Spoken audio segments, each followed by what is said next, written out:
Right, now, after a big win at the weekend, we're going to have to check in with the famous United fan that won't cut his hair until we win 5 games in a row. Yeah, just 5. So with just 4 more big performances to go, let's welcome in Frank, also known as the United Strand. I could see you there, Frank, and I was worried that basically was going to bring you into vision and, it's getting a bit close. There wasn't basically going to be enough sort of screen space for you to fit in with the hair. I was thinking that too. Yeah, you've had that problem a few times. I need to first of borrow a bit all, of space from one of your panels. how are you dealing with the hair? How are you managing it, mate, on a day-to-day? Because we see you on all of these platforms. We keep seeing you. You know, I feel like I see you every single day now at various different places across the internet. But when the camera's off and you're just in your day-to-day life, mate, how are you managing it? Yes, everything just takes so long. That's the biggest thing, really. It's just like, the washing and the drying, the brushing out a little bit, and everything is just, everything is very time-consuming. You're honestly that. It just gets so big and thick, and honestly, it's looks brilliant. great. It does. You're rocking it. If anything, Frank, we might get 5 games, and Frank might go quite like this, though. Actually, to be fair, so imagine that. Frank, you was at the game on Saturday at Old Trafford. Did you see any major improvements? What was your takeaway from the game? Yeah, I mean, obviously the red card helped at the start. But I felt like we did look pretty positive. There were some good chances. I heard you just talking about Mbeumo a minute ago. I think he's amazing. I think he's actually, after Fernandes, I think he's going to end up being the next best signing after Sir Alex. Oh, big shout. And big shout. I really think that, just in every game, like you were talking about, even in the Man City game that we got beaten, he's still, had moments. So, I think that there were enough positives. Obviously, there's still a lot to improve on. And we've got to, just kind of take it step by step. But, a win's a win. Let's focus on that. Frank, think about you and your situation right now. We've been previewing the next couple of weeks. We've got Brentford early kickoff. Then we've got Sunderland. Is there in the back of your mind, are you thinking, look, I'm going to go into this international break 3 games down out of 5? Do you have hope that we can string back-to-back wins on the back of that Chelsea performance? I feel like this is the best opportunity to do it. No disrespect to Brentford and Sunderland, but we should be winning those games, let's be honest, So, I'm very hopeful that we'll be at 3 out of 5. I mean, after the international break, it is Liverpool at Anfield. I know. That's the one you're looking at thinking that could spoil it. That could spoil it. But you never know, man. You never know. Yeah. We have to believe that we can do something. The only thing is, someone was saying to me the other day, I didn't realise how long it was. I can't remember when, but the last time we actually won at Anfield was longer than I even want to remember. Was it one matter? Last time? I think we might have even had one after that. Was it Rooney? And one. I think we might have got one after the one field. It was a while ago. But it's definitely been a while. Since becoming a famous fan, Frank, what's the maddest thing that's happened to you now? Like, have you met any of the players? When you're seeing people in the street, or are some people just completely? DMs, exactly. What's the DMs looking like now? What's happening? I mean, this itself is pretty crazy, and just in terms of everything, seeing people, as a Man United fan myself, all the kind of platforms, including this, and, the United Stand, Stretford Paddock and people like that, and just being here is just ridiculous, really. And like I've said before, I never expected any of this. It was purely just a bit of fun to start with, and I thought that, I thought it would go on for a few months and then it would all be over, but here we are. So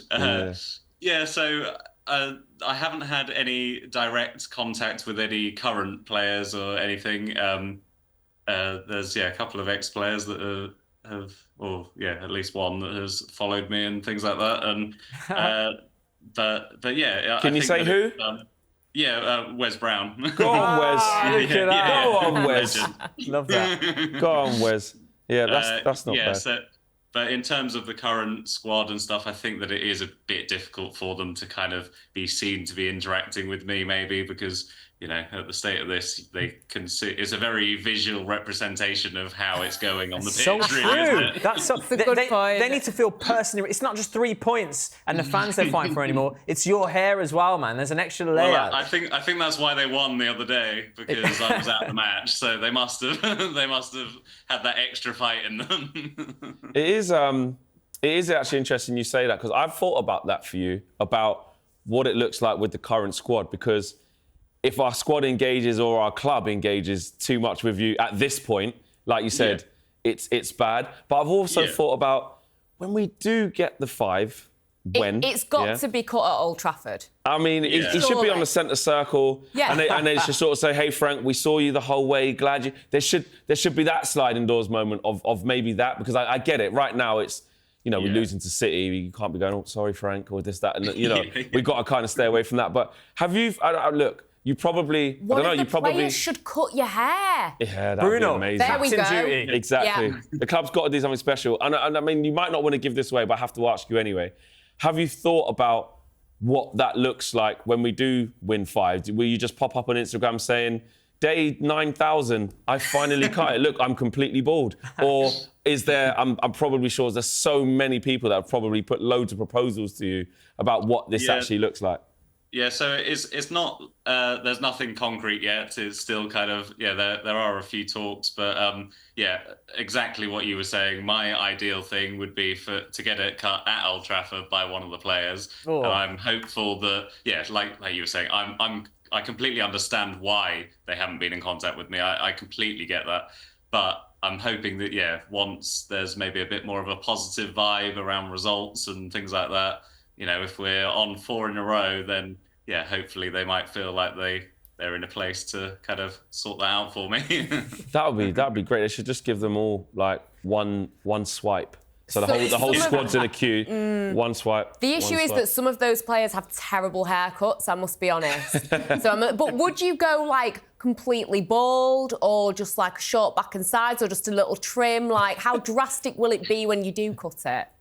So first things first is I'm planning to donate my hair to the Little Princess Trust at the end. Oh, that's amazing. Wow. That's amazing. So the fundraising page is justgiving.com/page/the United Strand. So I'm planning to do that, and actually that might actually work well in terms of, because you have to put it into bunches and then cut the bunches off. So a player per bunch. So maybe like several players could do a bunch each or something like that. That's brilliant. I like that. But then I think the plan is to probably after that just buzz cut to start with, and we'll go from there. Because I was thinking you go, completely drastic back the other way. Complete skin, bald, gone. Everything has gone. Pretty much. Eyebrows a lot. And then start again and then say, not cutting my hair until Man United win the Premier League. And we'll see how far that can go for. We'll see how the form is at that point. Just quickly, Frank, who was your man of the match on Saturday afternoon? Do you know what? I actually always find it difficult when I'm at a match to fully focus, because I'm in the moment and stuff. But I was having a conversation while coming out, and I think I said De Ligt at the time. Yeah. So, I was going to ask you about De Ligt actually, because Bruno's just reached 100 goals. There hasn't been a lot of positives, as we know, but De Ligt is really starting to come into his own, and for £38 million. I'm not going to say he's a bargain, but he's a vastly experienced player from a young age, and he's looking like a proper defender now in a Man United shirt, isn't he? And he's doing that. He's doing that role that Ruben Amorim wants at least one of his 3 centre-backs to do. He's coming into midfield, and really that is helping with the balance of the system. I think he's been brilliant, De Ligt, so far over the course of the season, touch wood. Yeah, no, he has been great, and absolutely a good signing, and bargain really when you think about it in this day and age with transfer fees and stuff, with the experience he's had and the other clubs he's played at, and he's still young. It's like unbelievable the career he's had already, and I think that he's going to be play an important role going into the future. He's definitely someone. I mean, look, we'll see what happens with Bruno. We know he was ever so close to going to Saudi this year, last summer. Sorry.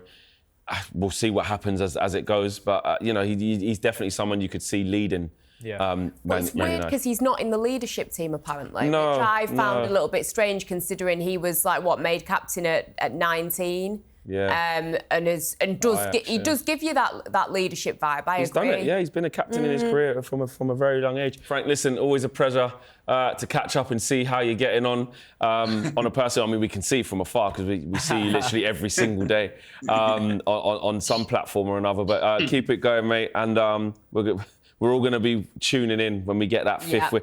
Mate, when it gets to 4, oh my God, the nerves. Everyone's just going to be... a Champions League final. Yeah, exactly. So thanks for joining us, mate, and we'll speak again very, very soon. Thank you very much. Cheers. United Strand there, keeping us up to date with what's going on with his Barnet. It's been absolutely ridiculous.